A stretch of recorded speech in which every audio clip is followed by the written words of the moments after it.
اگر حسن کی تعریف کوئی کرے گا نا کہ کیا ہوتا ہے حسن کی تعریف، تو آخر پر کیا کہیں گے کہ جو چہرہ بارونق ہو اور کیا ہو، مرغوب ہو، یعنی اچھا لگے تو اس کو حسین کہیں گے.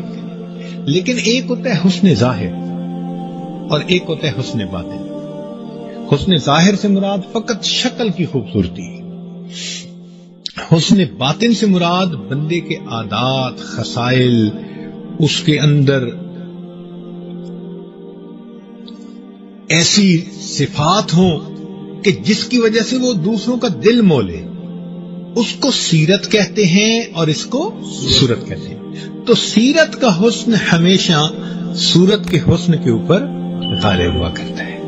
مگر عجیب بات یہ ہے کہ آج کل کے نوجوان بھی فقط حسن ظاہر کے پیچھے بھاگ کے پھرتے ہیں. یہ ذہن میں رکھ لیں کہ اللہ تعالیٰ کے ہاں حسن ظاہر کی کوئی ویلیو نہیں ہے. آپ ذرا غور کریں، میں آپ کو قرآن مجید سے اس کی دلیل دیتا ہوں. حضرت یوسف علیہ الصلوۃ والسلام کو اللہ رب العزت نے کس قدر حسن عطا کیا تھا، اتنا حسن عطا کیا تھا کہ دیکھنے والی عورتوں نے اپنی انگلیاں کاٹ لی تھیں اور کہہ بیٹھی تھیں کہ ما ھذا بشرا ان ھذا الا ملک کریم. فرشتہ نظر آتے، ایسا اللہ نے حسن دیا تھا. لیکن یہ حسن جوانی میں جب اتنا تھا تو بھائی لڑکپن میں کتنا ہوگا. حالانکہ لڑکپن میں تو بچے پھول کی طرح ہوتے ہیں. اگر کوئی خوبصورت نہ بھی بچہ ہو نا تو بچپن کی اپنی ایک خوبصورتی ہے.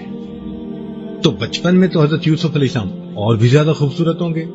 اس لڑکپن کی عمر میں ان کے بھائیوں نے ان کو کنویں میں لا ڈالا اور کنویں میں سے ایک قافلے والوں نے نکالا. تو جب جا کر انہوں نے مصر بیچا تو کتنے پیسوں کے عوض بیچا؟ وَشَرَوْهُ بِثَمَنٍ بَخْسٍ دَرَاهِمَ مَعْدُودَةٍ، چند کھوٹے سکوں کے عوض بیچا. اب یہ حسن ظاہر کی قیمت ہے. حسن ظاہر کی قیمت یہ ہے، چند کھوٹے سکوں کی عوض بک رہے ہیں. اور وہی یوسف علیہ السلام جب اللہ تعالیٰ نے ان کو فلما بلغ شدہ آتیناہ حکما وعلما، جب ان کو اللہ نے یہ نعمت عطا فرما دی، پھر ان کی قیمت کیا لگی کہ پورے خزانے جو تھے وہ ان کے ہاتھ میں تھا. اجعلنی علی خزائن الارض. تو معلوم ہوا کہ اصل حسن کیا ہوتا ہے؟ علم کا، عمل کا، اچھے عادات اخلاق کا، یہ حسن اصل حسن. باقی یہ کہ جو ظاہر کا حسن ہے وہ انگلش میں کہتے ہیں اٹس سکن ڈیپ، کہ انسان کی جلد جتنی موٹی ہوتی ہے نا اس کی گہرائی اتنی ہوتی ہے. حسن ظاہر کی گہرائی کتنی؟ جتنی جلد ہے. اگر جلد اتار دی جائے تو اس سے نیچے تو سب ایک جیسے. تو جتنی موٹی جلد اتنی گہرائی حسن کی. اور کسی نے بڑی اچھی بات کہی کہ حسن ظاہر میں فرق تو روشنی کا ہوتا ہے. روشنی بند کر دو سب ایک جیسے. تو حسن ظاہر کے پیچھے انسان بھاگتا پھرے اور سیرت کو بھول جائے تو یہ تو کوئی اچھی بات نہ ہوگی.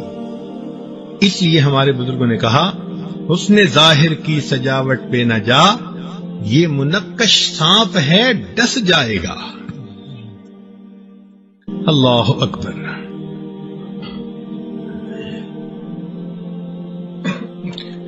ایک اور شاعر نے عجیب بات کہی.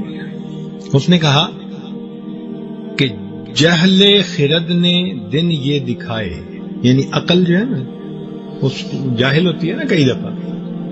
جہل خرد نے دن یہ دکھائے کہ گھٹ گئے انسان بڑھ گئے سائے. حسن ظاہر کی ہے یہ حقیقت کہ ہاتھ لگاؤ تو ہاتھ نہ آئے.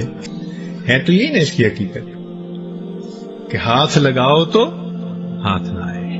اسی لیے کہنے والے نے ایک بڑی عجیب بات کہی. میرا جی چاہتا ہے کہ یہ شعر ہر نوجوان یاد کرے. کوئی جی بھرنے کی صورت ہی نہیں میرے لیے، کوئی جی بھرنے کی صورت ہی نہیں میرے لیے، کیسے دنیا بھر کے ہو جائیں ہنسی. کوئی جی بھرنے کی صورت ہی نہیں میرے لیے، کیسے دنیا بھر کے ہو جائیں ہنسی.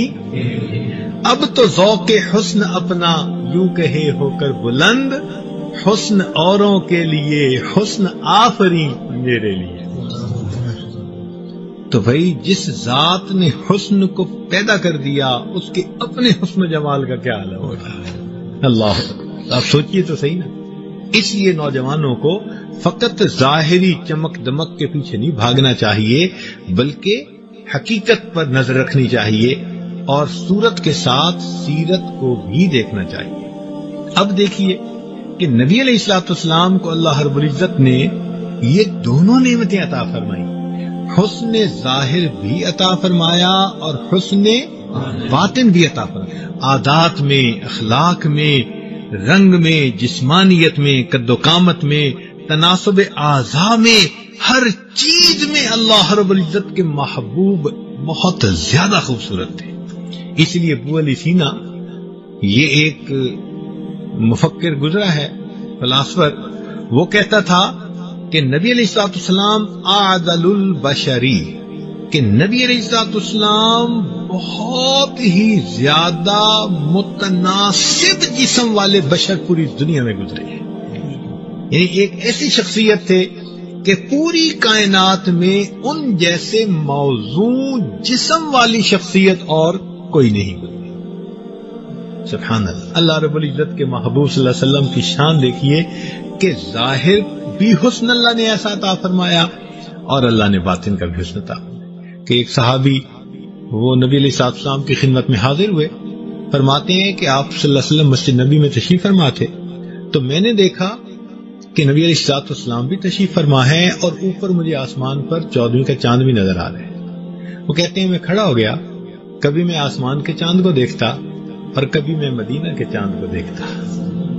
کچھ دیر میں دونوں طرف دیکھتا رہا اور بالآخر میرے دل نے یہ فیصلہ کیا کہ آسمان کے چاند تو بڑا حسین ہے اور تیرا حسن ضرب المثل کے طور پہ بیان کیا جاتا ہے، لیکن میرے مدینہ کے چاند کے سامنے تیرے حسن کی کوئی حقیقت نہیں. چاند سے تشبیہ دینا یہ کہاں انصاف ہے، چاند کے منہ پہ چھائیاں میرے مدنی کا چہرہ صاف ہے. اللہ رب العزت نے اپنے پیارے محبوب صلی اللہ علیہ وسلم کو کیا حسن و جمال عطا کیا تھا. اللہ اکبر کبیرہ. چنانچہ وہ صحابی فرماتے ہیں کہ نبی علیہ الصلوۃ والسلام کو جو حسن ملا وہ جسم کیسا تھا؟ حسن الجسم. یہ لفظ یاد کر لیجئے، حسن الجسم، حسن یعنی جسم مبارک بہت ہی زیادہ حسین اور خوبصورت تھا. چنانچہ کسی نے یہ کہا کہ نبی علیہ الصلوۃ والسلام کے حسن مبارک کے بارے میں کہتے ہیں وجاہت بھی، ملاحت بھی، جمال دلبرانہ بھی. وجاہت بھی، ملاحت بھی، جمال دلبرانہ بھی، جلال حسن بھی.